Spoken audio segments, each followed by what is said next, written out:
Hello everyone, welcome back to our channel. आज हमारा है PYQ टीचिंग एप्टीट्यूड डे 4 और मैं हूं आपकी लर्निंग बडी कशिश कपिश। और आज हम बहुत ही बढ़िया क्वेश्चंस करने वाले हैं, प्रीवियस ईयर क्वेश्चंस करने वाले हैं टीचिंग एप्टीट्यूड के ऊपर।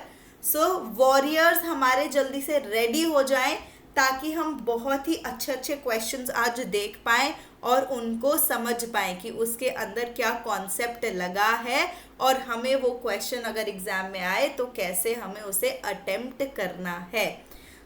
आइए चलिए देखते हैं हमारा पहला क्वेश्चन जो आपकी स्क्रीन पे है। ये टेक्निक्स यूज्ड बाय टीचर, जो टीचर जो है वो कौन कौन सी तकनीकें यूज करती हैं। लेक्चर यानी कि व्याख्यान, इंटरैक्टिव लेक्चर यानी कि जिसके अंदर स्टूडेंट और लर्नर दोनों स्टूडेंट यानी कि लर्नर और जो हमारा शिक्षक है दोनों आपस में इंटरैक्ट कर रहे हैं, इंटरैक्टिव व्याख्यान। ग्रुप वर्क, ठीक है। फिर फोर्थ है सेल्फ स्टडी, स्वयं पाठ्य करेंगे वो, ठीक है। ये आपको बताना है कि इसमें से टेक्निक्स कौन कौन सी हैं। हमने सभी टेक्निक्स पढ़ी हैं तो मुझे 100% पता है कि आप लोग इसका जवाब बिल्कुल एकदम सही दे सकते हैं। जल्दी से अपना कमेंट बॉक्स में लिख दीजिए जो भी आपका सही जवाब है। मैं सबके सही जवाब देखती हूँ, मैं दोबारा बोल रही हूँ। अगर आपको कुछ भी डाउट होता है प्लीज़ आप अपने कमेंट बॉक्स में डाउट दीजिएगा ताकि हम नेक्स्ट क्लास में उसी के ऊपर आपके MCQ ला पाएँ, PYQ ला पाएँ और आपका वो कॉन्सेप्ट भी क्लियर हो जाए, ठीक है। जिसने भी इसका आंसर 1, 2 एंड 3 दिया है यानी कि लेक्चर, इंटरैक्टिव लेक्चर और ग्रुप वर्क, वो एकदम सही है। अब आप बताइए सेल्फ स्टडी, जिसके अंदर स्वयं से वो अपना पाठ जो है जो स्टूडेंट है वो खुद से पढ़ रहा है, ठीक है। सेल्फ स्टडी के अंदर क्या जो हमारा शिक्षक है, जो हमारा टीचर है, उसका कोई रोल है? नहीं, जो हमारा टीचर है उसका कोई रोल नहीं है सेल्फ स्टडी में, बल्कि लेक्चर में तो 100% लेक्चर में तो है ही रोल। इंटरैक्टिव लेक्चर, देखो लेक्चर हो गया ये टीचर सेंटर्ड, इंटरैक्टिव लेक्चर हो गया ये हमारा लर्नर सेंटर्ड, है ना। और हमारा ग्रुप वर्क भी हो गया लर्नर सेंटर्ड,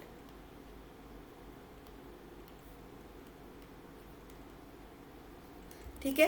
लेक्चर के अंदर क्या होता है, टीचर आएगा, आपको पढ़ाएगा, कंटेंट को स्पष्ट भाषा में समझाएगा और वो चला जाएगा। स्टूडेंट का क्या रोल होता है, वो नोट्स वगैरह बना लेते हैं, कोई चीज़ हाईलाइट कर लेते हैं। इसका मेन मोटो क्या होता है लेक्चर का। अगर आपने हमारे ट्रेडिशनल मेथड्स भी पढ़ोगे तो उसके अंदर से एक ये है लेक्चर। इसके अंदर क्या है कि एग्ज़ाम में कैसा परफॉर्म कर रहा है स्टूडेंट कितना अच्छे नंबर लेके आ रहा है, कितने अच्छे मार्क्स लेके आ रहा है, वो सबसे ज़्यादा इम्पॉर्टेंट है लेक्चर के अंदर। फिर आता है इंटरैक्टिव लेक्चर, जिसके अंदर ना टीचर ऐसे ऐसे एड्स यूज़ करता है जिसके में लर्नर भी उनके साथ इंटरैक्ट कर पाए, उनके साथ बातचीत कर पाए, जो हमारा संचार है वो 2 वे हो सके, ठीक है। अब जैसे कि अब हम देते हैं, उसने प्रेजेंटेशन बना ली, ठीक है। अब वो प्रिपेयर करके प्रेजेंट कर रहा है टीचर, राइट। फ्लैश कार्ड्स हो गए, वो पूछ रहा है बार बार ये क्या है, ये क्या है, तो क्या है ये दोनों का इसके अंदर मिलन होता है, दोनों का इसके अंदर संचार होता है, ठीक है। स्टूडेंट इंटरैक्टिव के अंदर स्टूडेंट और टीचर आपस में दोनों कम्युनिकेट करते हैं। ग्रुप वर्क के अंदर ग्रुप के अंदर डिवाइड कर दिया, एक थीम दे दी, ग्रुप डिस्कशन भी हम इसे कहते हैं, या कोई ग्रुप को प्रोजेक्ट दे दिया, वो उसके ऊपर वर्क करते हैं, एक प्रॉब्लम दे दी, एक थीम दे दी एंड उसका सोल्यूशन लेके आते हैं एंड उसी से वो सीखते हैं, ठीक है। आई होप ये आपको क्लियर हो गया होगा। अगेन एक टीचर क्या होता है, एक ऐसा पर्सन है जो पढ़ाता है, इंस्ट्रक्ट करता है, ठीक है। और इसके अंदर लेक्चर मेथड के अंदर अगेन हमने बताया कि फैक्ट हो गए, प्रिंसिपल हो गए, रिलेशनशिप हो गए, उनको आके समझाता है। जो एक्टिव होता है वो टीचर होता है, क्योंकि मैंने बोला कि टीचर सेंटर्ड है, तो टीचर इसके अंदर एक्टिव है, लर्नर इसके अंदर पैसिव होगा, ठीक है। ये बिल्कुल याद रखिएगा आप। और जो क्लास है ना वो सुनती है, नोट्स बना लेती है, लिखती है, नोट्स बनाती है फैक्ट्स को, और जो उसके आइडियाज़ है उनको याद कर लेती है ताकि वो रिप्रोड्यूस कर पाए। ठीक है, सो ये क्या हो रहा है, वन वे कम्युनिकेशन हो रहा है इसके अंदर। वेयरएज इंटरैक्टिव में क्या होता है, टू वे कम्युनिकेशन होता है। इंटरैक्टिव के अंदर टू वे कम्युनिकेशन होता है। ठीक है, इसके अंदर क्या होता है कि जो इंस्ट्रक्टर है ना, वो एंगेजमेंट के लिए बड़ी सारी चीज़ें, जो इंस्ट्रक्टर हो गया, जो हमारा टीचर हो गया, ठीक है, वो एंगेजमेंट के लिए फ्लैश कार्ड्स हो गए, ये सब चीज़ें का इस्तेमाल करता है, टीचिंग एड्स का इस्तेमाल करता है। फिर आ गया ग्रुप वर्क। मैंने आपको बताया कि भाई सबको साथ लेके चलना है। ठीक है, सबको हमने एक कोलैबोरेटिव लर्निंग के हमने बात करी थी ग्रुप डिस्कशन में। ग्रुप वर्क में आता है कि एक ग्रुप को मैंने प्रोजेक्ट दे दिया, वो उसके ऊपर काम करेंगे, एक उन्हें प्रॉब्लम दे दी, एक थीम बता दिया, वो उसी के ऊपर काम करेंगे अपना, और उसी पे वो उसका सोल्यूशन भी ला के देंगे जिससे वो आगे सीखेंगे। ठीक है, अब सेल्फ स्टडी क्या हो गया, सेल्फ स्टडी तो खुद से पढ़ने का हो गया ना, ओन स्टडी हो गया ना, ये तो खुद से पढ़ने का। सो इसका कोई मतलब नहीं है, टीचर का कोई मतलब नहीं है सेल्फ स्टडी के साथ में।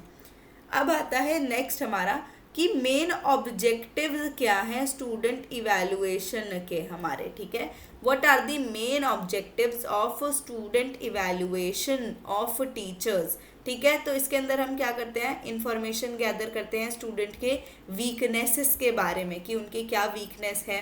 ठीक है, फिर हम क्या करते हैं, उनको जो टीचर होते हैं ना, कि उनको सीरियसली पढ़ाना चाहिए। देखो, इवैल्यूएशन का मतलब क्या हो गया, मूल्यांकन। ठीक है, सो ये पूछ रहे हैं कि स्टूडेंट इवैल्यूएशन के क्या उद्देश्य है। जो स्टूडेंट इवैल्यूएशन करता है किसका, शिक्षकों का। सो जो टीचर का इवैल्यूएशन हो रहा है वो किस लिए इम्पोर्टेंट है, कि भाई सारी स्टूडेंट की वीकनेस है वो पता लगेंगी, या फिर टीचर्स को सीरियसली पढ़ाया जाए इसीलिए, या फिर टीचर को हेल्प करता है इनोवेट करने में, या फिर फर्दर इम्प्रूवमेंट के लिए हेल्प करता है। इनमें से कौन सा सही है, जल्दी से देखिए कि शिक्षक के गुणों में और अधिक सुधार के क्षेत्रों को पहचान करना ये एक है या नहीं है। जल्दी से इसका आंसर आप कमेंट बॉक्स में लिख दीजिए, एंड जिसने भी इसका आंसर 2, 3 एंड 4 लिखा है वो एकदम सही है। एक बात बताइए, अब इसमें स्टूडेंट इवैल्यूएट कर रहा है टीचर की परफॉर्मेंस को, तो टीचर के ऊपर एक प्रेशर आ गया कि मुझे अच्छा पढ़ाना होगा, है ना। सो वो टीचर की परफॉर्मेंस को मॉनिटर कर रहे हैं, टीचर अपनी टीचिंग को सीरियसली ले, वो भी बहुत इम्पॉर्टेंट है ना। सो टीचर अपनी टीचिंग को सीरियसली ले, और क्या हो इसमें, इंफॉर्मेशन गैदर करनी स्टूडेंट की वीकनेस के लिए नहीं। स्टूडेंट इवैल्यूएट कर रहा है, अगर मूल्यांकन कर रहा है शिक्षक का, तो अपनी उसकी वीकनेस का क्या गया, वो तो जब शिक्षक मूल्यांकन करता है स्टूडेंट्स का या छात्रों का तब आता ये पॉइंट। ठीक है, सो फर्स्ट पॉइंट तो नहीं आएगा। अगर फर्स्ट पॉइंट नहीं आएगा तो ये तीनों तो अपने आप ही कैंसिल हो गए। देख रहे हो, सिर्फ एक ही सही जवाब निकल आया। अगर मेरे को ये श्योर होता कि फर्स्ट पॉइंट तो नहीं ही आएगा। ठीक है, अब तीसरा पॉइंट देखते हैं कि to help teachers adept and innovative methods of teaching. हाँ जी, जो टीचर नए नए इनोवेटिव मेथड्स अडॉप्ट करेगी उसको तो उसके लर्निंग आउटकम बढ़िया होंगे, लर्नर्स को भी कुछ नया देखने को मिलेगा, राइट। सो उसके अंदर क्या होता है कि टीचर को भी नए नए इनोवेटिव मेथड्स का पता लगता है एंड वो उसे यूज भी करते हैं। फिर है to identify the areas of further improvement in teacher traits. हाँ जी, बिल्कुल, टीचर ट्रेड्स के अंदर क्या है, हमने लास्ट वीक ये देखा था या लास्ट मंथ ये देखा था, आज इसमें ये इम्प्रूवमेंट है, तो ये क्या है, हमारे एरियाज ऑफ फर्दर इम्प्रूवमेंट हैं। ठीक है, तो आइए देखते हैं कि पहले इसके क्या क्या ऑब्जेक्टिव्स होते हैं। सो सबसे पहले इम्प्रूविंग टीचिंग क्वालिटी। जो स्टूडेंट इवैल्यूएशन होता है ना, स्टूडेंट्स इवैल्यूएशन ऑफ टीचर्स, जो स्टूडेंट यानी कि छात्र मूल्यांकन करते हैं किसका, टीचर्स का यानी कि शिक्षक का, कि उन्होंने जो पढ़ाया है वो कैसा पढ़ाया है, उससे हमें क्या क्या बेनिफिट होते हैं। सबसे पहला कि टीचिंग क्वालिटी इंप्रूव होती है, ठीक है। सो फीडबैक फॉर इम्प्रूवमेंट आता है उनका, प्रोफेशनल डेवलपमेंट होता है, स्टूडेंट लर्निंग को इन्हांस करता है। बिकॉज ना टीचर क्या करेगा, वो ज़्यादा, अगर उन्हें पता है कि फीडबैक आना है तो क्या होगा कि स्टूडेंट की नीड्स को ज़्यादा से ज़्यादा ध्यान देगा स्टूडेंट की नीड के ऊपर, ठीक है। और उनके मतलब कि उनसे एंगेजमेंट, ऐसी स्ट्रैटेजीज लगाएगा जिससे स्टूडेंट एंगेजमेंट बढ़े, यानी कि जो स्टूडेंट्स का नेतृत्व है उसको ले, ठीक है। और जो स्टूडेंट्स जो हैं उनकी सहभागिता बढ़े, ठीक है। सो वो भी भागीदार बने हमारे क्लास के अंदर, तो वो आते हैं हमारे इन्हांसिंग स्टूडेंट लर्निंग के अंदर, ठीक है। फिर आता है अकाउंटेबिलिटी। जो टीचर होते हैं ना उनकी अकाउंटेबिलिटी बढ़ जाती है, ठीक है। सो अकाउंटेबिलिटी कैसे बढ़ जाती है कि भाई उनको ना बोला जाता है कि आप रिस्पॉन्सिबल हो इस चीज़ के लिए, है ना। तो टीचर्स को ये बोला जाता है कि आप अपनी परफॉर्मेंस के लिए रिस्पॉन्सिबल हो, आप ना जो स्टूडेंट्स हैं उनके जो उनके एक्सपेक्टेशंस है उसको मीट करो। जो स्टूडेंट चाहता है कि आप अच्छा ठीक है टीचर ऐसा पढ़ाए, आप उस लेवल का पढ़ाएं भी। सो ये अकाउंटेबिलिटी इंक्रीज होती है। Decision making, informed decision making होता है इसके अंदर, ठीक है। हमारा करिकुलम डेवलपमेंट में हेल्प करता है ये, हमारे कम्युनिकेशन को अच्छा करता है, ठीक है हमारे। और स्टूडेंट के अंदर एम्पावरमेंट बढ़ाता है कि भाई स्टूडेंट को भी लगता है कि हमारे पास में भी कुछ है, और जो स्ट्रेंथ्स को, ठीक है। सो ये बेसिकली ना स्वॉट एनालिसिस में भी हेल्प करता है। स्वॉट एनालिसिस क्या हो गए हमारे, कि हमारे जो स्ट्रेंथ हैं जो वो बताता है, जो हमारी वीकनेस है, जो हमारी कमज़ोरियां हैं उसको बताता है, ठीक है। बाकी हमारे लिए और आगे आने वाले टाइम पे क्या अपॉर्चुनिटीज़ हो सकती हैं और थ्रेट्स, उसके लिए भी हेल्प करता है टीचिंग। जो स्टूडेंट इवैल्यूएशन होता है किसका, जो स्टूडेंट मूल्यांकन करते हैं टीचर्स का, ठीक है, याद रखिएगा।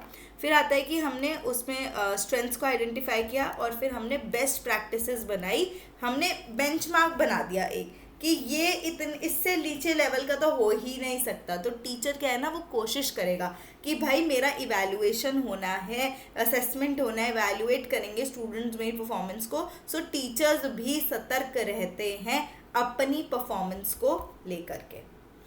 आते हैं, चलते हैं हम अपने नेक्स्ट क्वेश्चन की तरफ, कि which of the following statements is not true participatory research के उसमें कॉन्टेक्स्ट में, ठीक है। सो पार्टिसिपेटरी रिसर्च के संदर्भ में, यानी कि सहभागी जो हमारी रिसर्च होती है उसके संदर्भ में ये कौन सी ट्रू नहीं है, ठीक है। ध्यान से पढ़िएगा कि it recognises knowledge as power, ये कहता है कि ज्ञान ही शक्ति है, ठीक है। Next is it emphasises people as experts, ये लोगों को विशेषज्ञ मानने पर जोर देता है। It is a collective process of inquiry, यह जांच की एक सामूहिक प्रक्रिया है। या फिर its sole purpose is production of knowledge, इसका एकमात्र उद्देश्य ज्ञान का उत्पादन है। इनमें से कौन सा सही नहीं है, ठीक है। यहाँ पे मैं मार्क कर रही हूँ, अभी वहाँ पे नहीं आएगा आपके पास एग्जाम में ऐसा मार्क हुआ हुआ कि सही नहीं है। सो ये आपको ध्यान देना है कि नॉट ट्रू कहाँ लिखा है और ट्रू कहाँ लिखा है, ये इंपॉर्टेंट है, ध्यान से दीजिएगा। जो मैं ये सब पॉइंट्स बोलती हूँ ना कि इस चीज़ को ध्यान रखिएगा, इन चीज़ों को कहीं नोट कर लीजिएगा, ये सब आपके लिए बहुत हेल्प करने वाले हैं आपको, ठीक है। सो आइए देखते हैं इसका सही आंसर क्या है। इसका सही आंसर है कि इसका सोल पर्पस सिर्फ एक नॉलेज यानी कि ज्ञान का उत्पादन है, जी नहीं। सो सबसे पहले समझते हैं कि पार्टिसिपेटरी रिसर्च होता क्या है, ठीक है। तो ये एक ऐसी अप्रोच होती है जिसके अंदर जो पार्टिसिपेंट्स होते हैं ना हमारे, वो हर उसके अंदर हमारे रिसर्च स्टेप के अंदर इंक्लूडेड होते हैं, ठीक है। ये रिसर्च से रिलेटेड भी है, थोड़ा थोड़ा टीचिंग से रिलेटेड भी है। सो पार्टिसिपेटरी रिसर्च जो है हमारी, वो टीचिंग के अंदर कैसे होती है कि वो ना रियल वर्ल्ड के इश्यूज़ को देखते हैं, जो वो स्टूडेंट्स को भी ये सिखाते हैं कि आपको लाइफ कैसे देखनी है, एज अ सोसाइटी देखनी है, रियल वर्ल्ड के इश्यूज़ को देखना है, एथिकल कंसिडरेशन देखना है, ठीक है। सो ये एक्शन ओरिएंटेड होते हैं। सो ये क्या है, हमारे सहभागी अनुसाधन है, ठीक है। सो आई होप ये आपको समझ में आ गया होगा कि पार्टिसिपेटरी मतलब लाइफ इन अ सोसाइटी, ठीक है, जो सदस्यों को व्यावहारिक समाधान विकसित करने और उनको सकारात्मक सामाजिक परिवर्तन लाने में हेल्प करते हैं, ठीक है, वो क्या है, पार्टिसिपेटरी रिसर्च है। आगे बढ़ते हैं हम नेक्स्ट क्वेश्चन की तरफ, जो कहता है कि one of the most powerful factors affecting teaching effectiveness is related to. अरे वाह, बहुत ही बढ़िया सवाल, टीचिंग इफेक्टिवनेस के ऊपर आ गया है हमारा नेक्स्ट प्रश्न जो आपकी स्क्रीन पे है। अरे सॉरी, आपने इसका आंसर तो देख ही लिया है, बट कोई बात नहीं अगर आंसर देख लिया है तो, बट इसको हमें समझना भी बहुत ज़रूरी है। टीचिंग इफेक्टिवनेस कौन कौन से कह रहे हैं कि फैक्टर्स है ना, वो इसे अफेक्ट करते हैं। सो सबसे पहले कह रहे हैं कि जो हमारा सोशल सिस्टम है कंट्री का, वो अफेक्ट करता है, ठीक है, करता तो है, लेकिन सबसे ज़्यादा मोस्ट पावरफुल कौन सा है, इकोनॉमिक स्टेटस। मेरे को नहीं लगता इकोनॉमिक स्टेटस ज़्यादा कुछ फ़र्क डालता है। प्रिवेलिंग पॉलिटिकल सिस्टम या एजुकेशनल सिस्टम, क्या हमारी टीचिंग की इफ़ेक्टिवनेस यानी कि जो हमारे जो शिक्षण की प्रभावकारिता है उसको कितना जो है फैक्टर है वो कितना प्रभावित करता है, ठीक है, सबसे शक्तिशाली फैक्टर कौन सा है, सबसे शक्तिशाली कारक कौन सा है। सो आपने देख लिया कि इसका सब आंसर है एजुकेशनल सिस्टम। सो अब पहले देखते हैं कि टीचिंग इफेक्टिवनेस क्या है। ये क्वेश्चन किस पे था, टीचिंग इफेक्टिवनेस पे, ठीक है। सो टीचिंग इफेक्टिवनेस जो है ना कि आप कितना अच्छा पढ़ा रहे हैं, हमने कल इससे एक रिलेटेड क्वेश्चन किया था कि टीचिंग इफेक्टिवनेस किससे पता लगती है हमें, लर्निंग आउटकम से। यहाँ लिख देती हूँ मैं, लर्निंग आउटकम से पता लगती है हमें कि हमारे जो छात्र हैं उन्होंने सीखा तो क्या सीखा। सो इस चीज़ को लेके सबसे ज़्यादा क्या इम्पैक्ट करेगा, हमारा एजुकेशन सिस्टम ही तो इम्पैक्ट करेगा, है ना। सो हमारा जो देश में एजुकेशन सिस्टम है वो 3 भागों में बटा हुआ है, यानी कि जो प्राइमरी, सेकेंडरी और टर्शरी, इन 3 भागों में बटा हुआ है। सो प्राइमरी के अंदर कौन सी होती है, जो हमारी एलिमेंट्री एजुकेशन सिस्टम हो गई, बेसिकली जो LKG UKG वाले हो गए। फिर आता है हमारा सेकेंडरी, 10th तक का आ गया, है ना, 10th 12th लेवल का। लेकिन जो टर्शरी लेवल है उसके अंदर क्या हो गया, ग्रेजुएशन, पोस्ट ग्रेजुएशन, डॉक्टरेट। सो ये सब क्या आ गया, टर्शरी लेवल में आ गया हमारा। आई होप ये आपको क्लियर होते जा रहे होंगे कि कौन कौन से अफेक्ट करे। देखिए, आप कहेंगे कि मैम सोशल सिस्टम और जो हमारा पॉलिटिकल सिस्टम है वो तो अफेक्ट कर सकता है। जी हाँ, कर सकता है, बट ये सबसे शक्तिशाली पूछ रहे हैं कि बिल्कुल, क्योंकि जो एजुकेशनल सिस्टम चेंज होगा तो उसका सीधा सीधा प्रभाव आएगा मेरी टीचिंग के ऊपर, ठीक है। NEP आया तो उसका सीधा सीधा प्रभाव किस पे आया, टीचर्स पे आया, ठीक है। सो ये आपको याद रखना है। अगर किसी को नहीं पता NEP क्या है, तो NEP है न्यू एजुकेशनल पॉलिसी, जो कि 2020 में आई थी। अब धीरे धीरे ये हर जगह इम्प्लीमेंट हो रही है एंड आपको पता भी होना चाहिए, ये हम पढ़ेंगे भी। अब आता है next question, which of the following factors does not impact teaching. इनमें से कौन सा फैक्टर है ना वो टीचिंग को इम्पैक्ट नहीं करता, ठीक है, डज नॉट। ये सब ना वर्ड भूल मत जाना एग्जाम में पढ़ने, बिकॉज बहुत बार ऐसा होता है कि स्टूडेंट्स दे आते हैं एग्जाम, फिर बोलते हैं कि मैम हमने तो डू नॉट, डज नॉट ना पढ़ा ही नहीं, कि नॉट शब्द लिखा था वहाँ पे, हम तो इसे सीधा सीधा कराए। नहीं, आपको ये बहुत अच्छे से पढ़ने हैं हमारे जो भी सवाल है, एंड देन ही उसका आपको जवाब देना है, ठीक है। नेक्स्ट आता है टीचर की नॉलेज इम्पैक्ट नहीं करती हमारा जो हम कैसा पढ़ा रहे हैं, या फिर जो क्लासरूम एक्टिविटीज़ हैं जो लर्निंग को प्रोत्साहित करती है वो। Socio economic background of teachers, जो शिक्षकों और विद्यार्थी है उनका सोशियो इकोनॉमिक की, भाई उनका क्या सोशल स्टेटस है, कितना पैसा कमाते हैं वो and then learning through experience, अनुभव के द्वारा सीखना। इनमें से कौन सा हमारी टीचिंग को अफेक्ट नहीं करेगा। अब खुद सोचिए, अब टीचर की नॉलेज को क्या, जो टीचर की नॉलेज है वो अफेक्ट करेगी या नहीं करेगी? ठीक है, तो देखते हैं कि इसका सही जवाब कौन दे पाएगा। कि भाई आपके जो सोशियो इकोनॉमिक बैकग्राउंड है, यानी कि जो आप कमा रहे हैं, खा रहे हैं, ठीक है, देखते हैं इसका सही जवाब क्या होने वाला है। ये आगे नहीं बढ़ रही है, देखते हैं अब बढ़ेगी। हाँ जी। So socio economic background of teachers and students, जो कि हमारे शिक्षकों का स्तर है, किसका, जो सोशल और इकोनॉमिक, यानी कि जो हमारा सामाजिक और आर्थिक जो उनका स्तर है वो इम्पैक्ट नहीं करेगा।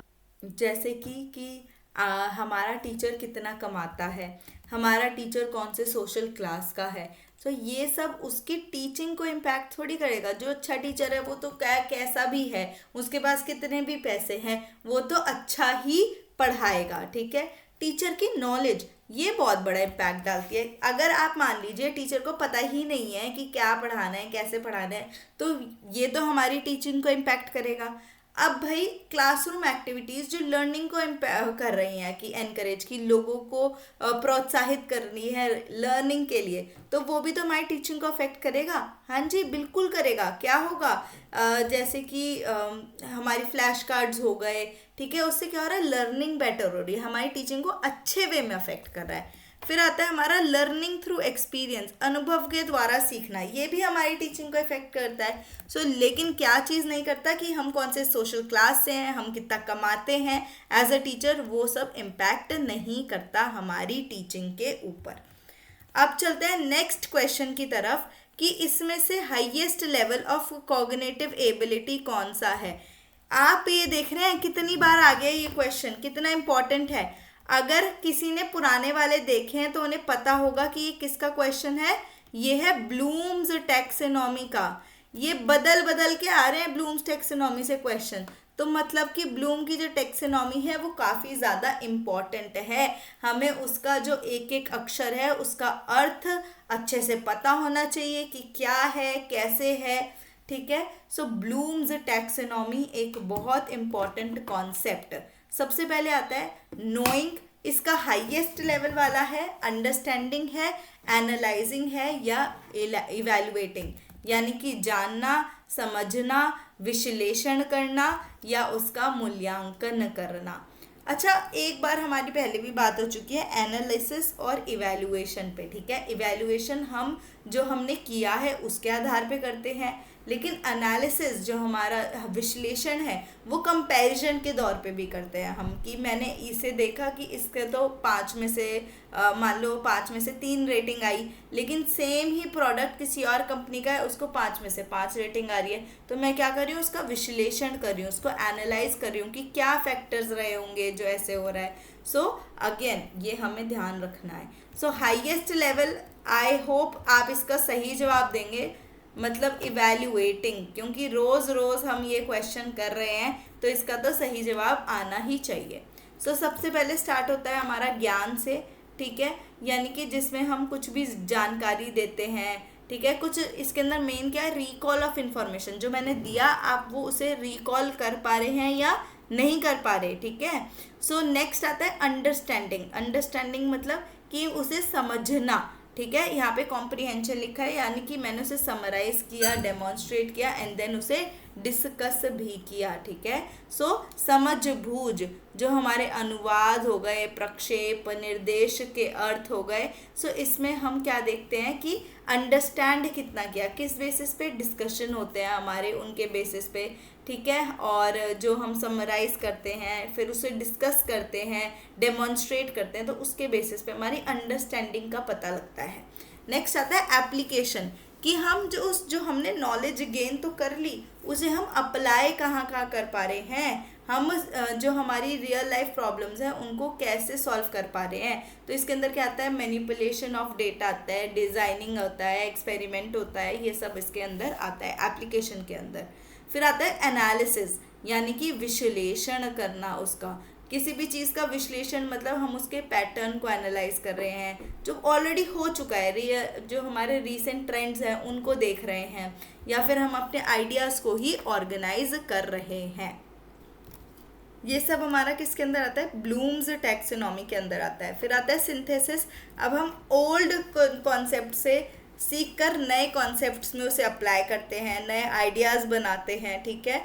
फिर हम नेक्स्ट आता है जो सबसे हाईएस्ट लेवल होता है इवैल्यूएशन का, ठीक है। उसके अंदर हम आइडियाज़ को कंपेयर करते हैं, हमारे आउटकम को इवैल्यूएट करते हैं, मतलब उनका मूल्यांकन करते हैं, ठीक है, रेटिंग प्रोवाइड करते हैं। सो ये हमारे है 6 कॉग्निटिव डोमेन के। कॉग्निटिव डोमेन को हम क्या कहते हैं? ज्ञानात्मक, संज्ञानात्मक, ठीक है। ये सब क्या हो गया? हमारा कॉग्निटिव डोमेन हो गया। आई होप ये आपको क्लियर हो गया होगा। अगर नहीं हुआ है क्लियर तो प्लीज़ मुझे बता दीजिएगा कमेंट बॉक्स में। मैं आप सबके कमेंट्स देखती हूँ ताकि मैं नेक्स्ट क्लास में फिर से आपके लिए लेके आ पाऊँ, क्योंकि ब्लूम्स टैक्सोनॉमी पे तो आप देख रहे हैं कितने क्वेश्चन आ ही रहे हैं।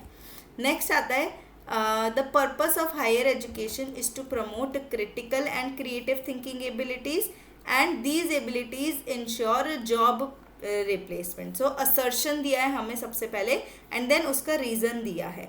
सो असर्शन रीज़न वाले जो भी होते हैं ना, उसके अंदर हमें बहुत ध्यान से देखना है। क्या होता है कभी कभी कि ना दोनों स्टेटमेंट सही होती है, पर जो दूसरी वाली होती है ना वो रीज़न, वो एक्चुअली ऊपर वाले का रीज़न होता नहीं है। इंडिविजुअली नहीं देखना, कनेक्शन में देखना है, ठीक है। सो ये कह रहे हैं कि जो हमारे हायर एजुकेशन है उसका जो पर्पस है वो क्या है? क्रिएटिव और क्रिटिकल थिंकिंग एबिलिटीज स्टूडेंट्स में लाना। और ये कह रहा है कि ये ना जो अगर ये क्रिएटिव थिंकिंग एबिलिटीज आती है तो ये ना जॉब प्लेसमेंट को इंश्योर करती है। तो अब हमें देखना है कि ये दोनों ठीक है, कथन जो दोनों कथन है वो ठीक है और ये करेक्ट एक्सप्लेनेशन है ए का, या तो दोनों ठीक है या करेक्ट एक्सप्लेनेशन नहीं है, या तो ए ट्रू है और आर फॉल्स है, या फिर ए फॉल्स है और आर ट्रू है, ठीक है। देखते हैं इसमें क्या दिया है आप लोग ने आंसर। जल्दी से दे दीजिए चैट बॉक्स में या फिर कमेंट बॉक्स में अपना आंसर। सो जिसने भी दिया है कि ये दोनों करेक्ट हैं लेकिन ये उसका करेक्ट एक्सप्लेनेशन, तो देखते हैं इसका सही आंसर क्या है। तो इसका सही आंसर है बी, कि पहला और दूसरा कथन जो है वो एकदम सही है, बट ये इसका करेक्ट एक्सप्लेनेशन नहीं है, ठीक है। सबसे पहले क्या है कि जो पर्पस है हमारा हायर एजुकेशन का, उसमें हम क्रिटिकल एंड क्रिएटिव यानी कि जो हमारी आलोचनात्मक और सृजनात्मक चिंतन है उसकी योग्यताओं को बढ़ावा देता है, या इन योग्यताओं से कार्य स्थापना सुनिश्चित करने के लिए मतलब होता है। ये जो एबिलिटी है ये हमारी जॉब प्लेसमेंट के लिए होती है, ज़रूरी तो होती है लेकिन और भी चीज़ों के लिए होती है, ठीक है। तो इसीलिए क्योंकि जॉब प्लेसमेंट मिलेगी, क्या इसीलिए हमें ये प्रमोट करना चाहिए? नहीं, ठीक है। जॉब प्लेसमेंट में ऑल्दो हेल्प करता है ये, बट प्योरली उसके लिए नहीं है, इसलिए हम कह रहे हैं कि इसका ये करेक्ट एक्सप्लेनेशन नहीं है। बट ये दोनों जो बातें बोल रहे हैं आप, ये इंडिपेंडेंटली एकदम सही है, ठीक है। सो यहाँ पे लिखा है कि जो उच्च शिक्षा का उद्देश्य है हमारे छात्रों में आलोचनात्मक यानी कि क्रिटिकल और रचनात्मक यानी कि क्रिएटिव जो हमारी सोच की क्षमताएं हैं, थिंकिंग एबिलिटीज़ हैं, उनको किस लिए? ताकि वो सेल्फ डिपेंडेंट बन पाए, ठीक है, स्वतंत्र बन पाए, सेल्फ डिपेंडेंट बन पाए, आत्मनिर्भर बन पाए, ठीक है। These abilities will help them think independently. एक जो ये एबिलिटीज़ है ना, ये इन्हें एक किस चीज़ में हेल्प करेगी? अपना स्वतंत्र होकर सोचने में हेल्प करेंगी। उनके अंदर क्रिएटिविटी, रचनात्मक जो एबिलिटीज़ हैं, वो क्षमताएं हैं, वो डेवलप करेगी और जॉब प्लेसमेंट भी इंश्योर करेगी, जो कि था उसके अंदर। अब आता है क्योंकि बोथ द स्टेटमेंट्स करेक्ट हैं लेकिन वो सिर्फ जो रीज़न है वो करेक्ट नहीं है, ठीक है। सो देयरफॉर इसमें ऑप्शन बी करेक्ट था। अब चलते हमारे नेक्स्ट क्वेश्चन की तरफ। आता है all teaching should aim at ensuring learning, ठीक है जी। जो सारी टीचिंग है वो लर्निंग को इंश्योर करनी चाहिए, एंड वो कह रहे हैं हमारी जो सारी लर्निंग है ना ये टीचिंग से आती है। ये रीजन वाला हम एक पहले क्वेश्चन कर चुके हैं, देख रहे हैं आप। इंडिपेंडेंट क्वेश्चन से क्या आ रहा है, यहाँ पे रीजन में आ गया। इंडिपेंडेंट क्वेश्चन से असर्शन रीजन वाले ये बन रहे हैं। ये बहुत, जो कि हमारा अभिकथन और तर्क वाला है, ये इंपॉर्टेंट है, ठीक है। इस टाइप के जो क्वेश्चंस आते हैं ना, ये हमारे एग्जाम में ज़्यादा से ज़्यादा बढ़ रहे हैं, ठीक है। सो इसमें आता है कि जो समस्त शिक्षण का उद्देश्य है वो अधिगम को सुनिश्चित करना होना चाहिए, या फिर जो हमारा समस्त अधिगम है वो शिक्षण का परिणाम होता है। अधिगम मतलब हमारी लर्निंग, ठीक है, हमने क्या सीखा, हमारी लर्निंग। सो इनमें से कौन सा सही है, जल्दी से बता दीजिए कमेंट बॉक्स में। पहला वाला सही है, क्योंकि सारी टीचिंग हमारी लर्निंग को तो एम करती है, बट सारी लर्निंग टीचिंग से नहीं होती, ठीक है। ये जो बात है ये एकदम गांठ बांध लीजिए। ज़रूरी नहीं है हमारी जो लर्निंग है वो टीचिंग प्रोसेस से ही होगी, ठीक है। आप कैसे सीखते हैं, बच्चे चलना भी तो सीखता है, क्या मैं उसे सिखा रही हूँ, नहीं, ठीक है। कुछ वर्ड्स बोलता है, वो खुद से बोलता है। बहुत सारी चीज़ें होती हैं जो वो खुद से अडेप्ट करते हैं एनवायरनमेंट के। अब मैं उसे सिखाऊंगी कि नहीं ये हॉट है या ये वो है कोल्ड है, नहीं, वो खुद छुएगा, उसे खुद सेंसेशन होगी कि ये तो गर्म है, ये तो ठंडा है, इसे मैं छू सकता हूँ। तो ये क्या हो रहा है, ये विदाउट टीचिंग भी हम सीख रहे हैं। सारी लर्निंग ज़रूरी नहीं है टीचिंग से आए। अब किसी से बड़े से बात हो रही है या किसी के एक्सपीरियंस को सुन रहे हैं, देख रहे हैं, उससे भी तो हम कुछ लर्न करते हैं। क्या वो टीचिंग हुई, नहीं, ज़रूरी नहीं है। टीचिंग ज़रूरी नहीं है लर्निंग के लिए, बट लर्निंग ज़रूरी है हमारी टीचिंग के लिए। आई होप ये आपको क्लियर हो गया होगा। अब चलते हैं हमारे नेक्स्ट क्वेश्चन की तरफ, जो कि है कि greater the handicap of the students coming to the educational institutions greater the demand on the. ये कह रहे हैं कि जो शिक्षण संस्थानों में आने वाले छात्रों की जितनी बाधाएं आएंगी उतने अधिक अपेक्षाएं, क्या होगा इसमें से, फैमिली की होंगी, सोसाइटी से होंगी, टीचर से होंगी, या फिर राज्य से होंगी, परिवार से, समाज से, शिक्षक से, या राज्य से, यानी कि स्टेट से होंगी। जल्दी से इसका सही आंसर बता दीजिए। I am waiting. जल्दी जल्दी आप लोग पॉज भी कर सकते हैं यहाँ पे, एंड देन हम पॉज करिए, देखिए क्वेश्चन को, ठीक है। कमेंट बॉक्स में लिखना चाहते हैं तो कमेंट बॉक्स में भी लिखिए आपका जो सही है जवाब। मैं चेक करती हूँ, अगर कुछ नहीं समझ में आ रहा है कि मैम आपने ये क्या बताया, तो उसको भी कमेंट बॉक्स में लिखिएगा, ठीक है। आइए देखते हैं इसका सही आंसर क्या है। इसका सही आंसर है शिक्षक। सबसे ज़्यादा अपेक्षाएं किससे होंगी, शिक्षक से, कि वो उसके जो स्टूडेंट है उसके बारे में समझे। कुछ होता है कि उसकी जो स्थिति है, जो उसकी जो हमारी वो हैं, जितने भी स्टूडेंट्स हैं, उनको जो बाधाएं आ रही हैं उनको समझे, उनके लिए क्या लेके आए, रिजल्ट्स भी लेके आए कि भाई क्या आप कर रहे हो, क्या रेमेडी। अगर आपको याद हो तो हमने एक वर्ड पढ़ा था रेमेडी पिछले क्लास में, ठीक है। क्या रेमेडी लेके आ रहे हैं वो भी इम्पोर्टेंट है। वो किसके ऊपर आता है, सब टीचर के ऊपर आता है। क्या फैमिली के ऊपर आएगा, पढ़ाने से फैमिली का तो नहीं है, ठीक है जी। सोसाइटी के ऊपर, समाज के ऊपर भी नहीं आएगा। समाज तो क्या कहेगा कि ये तो शिक्षक का रोल है, ठीक है। शिक्षक से अपेक्षाएं हैं कि अगर किसी भी जो हमारा छात्र है उसे कुछ बाधाएं आ रही हैं तो उसको कौन रिजॉल्व करेगा, वो कहेंगे हम फैमिली वाले थोड़ी रिजॉल्व करेंगे, क्या स्टेट राज्य सॉल्व करेगा या समाज सॉल्व करेगा, नहीं, वो कहेंगे शिक्षक हो ना आप, उनको पढ़ाते हैं, उनको समझाइए। अब क्या क्या होता है कि फैमिली में भी ना कई बार होते हैं कि हम आपकी टीचर से बता देंगे। जो छोटे लर्नर्स होते हैं उनके पेरेंट्स क्या कहते हैं कि हम आपकी टीचर से बता देंगे, वही बताएंगे। क्यों उन्हें लगता है, क्योंकि ये तो शिक्षक का रोल है कि उसे जो शिक्षक है उसे उस छात्र को सिखाना है, जो उसकी बाधाएं हैं उनको ओवरकम करना है। आई होप ये आपको क्लियर हो गया होगा। अब चलते हैं नेक्स्ट क्वेश्चन की तरफ कि कौन से मेथड, अगेन मेथड पे आ गया। हम मेथड अपनी क्लासेस में पढ़ चुके हैं, सारे मेथड्स पढ़ चुके हैं काफ़ी डिटेल में, ठीक है। इनमें से कौन सा जो है वो लर्नर जो पार्टिसिपेशन है, जो हमारे शिक्षार्थी, जो हमारा छात्र है उसकी भागीदारी को जो है ऑप्टिमल बनाता है और प्रोएक्टिव भी बनाता है। प्रोएक्टिव मतलब पहलकारी, उसको वो भी ज़्यादा उसके अंदर इन्वॉल्व होता है, छात्र उसके अंदर इन्वॉल्व होता है। डिस्कशन मेथड, बज़ अगर आपको याद हो, बज हमने किससे याद किया था? Z से। ब्रेनस्टॉर्मिंग और प्रोजेक्ट मेथड, इनमें से सबसे ज़्यादा कौन सा मेथड है जिसके अंदर जो हमारा लर्नर है वो कैसे पार्टिसिपेट करता है, लर्नर की भागीदारी कैसी है? ऑप्टिमल है और बहुत ज़्यादा प्रोएक्टिव है, बहुत ज़्यादा अपना वो पहल करता है कि ये ऐसे हो सकता है, ये ऐसे हो सकता है, अपने आइडियाज़ भी बताता है। ये मैंने बहुत बड़ा हिंट दे दिया आपको, ठीक है। सो प्रोजेक्ट मेथड, ठीक है, कौन सा है इसके अंदर? प्रोजेक्ट मेथड के अंदर। क्यों? क्योंकि इसके अंदर सबसे, टीचर ने तो थीम दे दिया, प्रोजेक्ट बनाना है, उसके लिए पूरी रिसर्च कौन कर रहा है? शिक्षक कर रहा है कि शिक्षार्थी कर रहा है? शिक्षार्थी यानी कि छात्र कर रहा है सबसे ज़्यादा।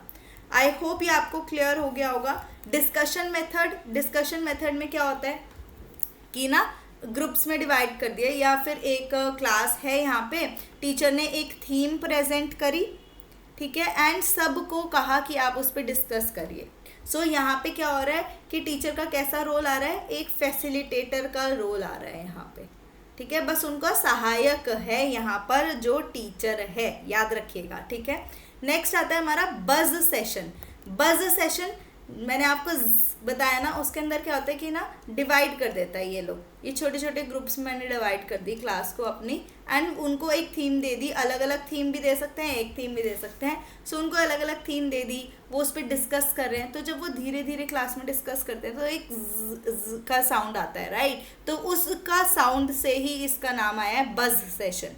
नेक्स्ट आता है ब्रेनस्टॉर्मिंग। ब्रेनस्टॉर्मिंग के अंदर हम बहुत बार पढ़ चुके हैं, क्या होता है कि स्टूडेंट मतलब एक प्रॉब्लम प्रेजेंट की जाती है क्लास के अंदर, ठीक है, और स्टूडेंट्स को बोला जाता है कि आप उसके आइडियाज़ बताइए, ठीक है। सो आइडियाज़ बताए जाते हैं, उसके अंदर सब अपने अपने आइडियाज़ बता रहे हैं, और टीचर का क्या काम होता है? उनको नोट करता है वो सारे आइडियाज़ को, ठीक है, कहीं ब्लैक बोर्ड पे, या फिर उसके बाद वो उसकी माइंड मैपिंग में हेल्प करता है। याद रखिएगा, माइंड मैपिंग जैसे शब्द आपके उसमें आएंगे ये एग्जाम में।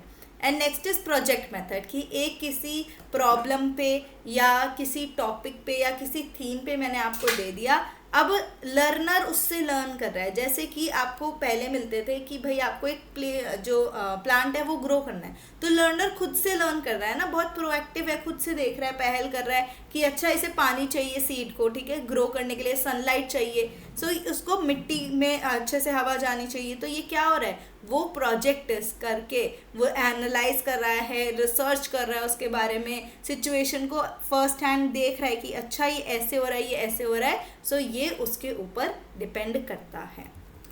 आज के लिए बस इतने ही, कल फिर मिलते हैं नए PYQs के साथ। अगेन बहुत इंपॉर्टेंट है PYQs भी करने, इससे हमें समझ में आएगा कि हमें एक्चुअली में एग्ज़ाम में कैसे करना है। अगर आपको अच्छा लगा होगा तो लाइक, शेयर, सब्सक्राइब, कमेंट करिएगा ज़रूर। कुछ भी डाउट्स हैं तो भी कमेंट करिएगा, मैं आपके डाउट्स देखूंगी, एंड नेक्स्ट सेशन में फिर मैं उसी बेसिस पे आपके लिए क्वेश्चंस लाऊंगी, ताकि आपके डाउट सारे के सारे क्लियर हो जाएं यहीं के यहीं। धन्यवाद बहुत बहुत।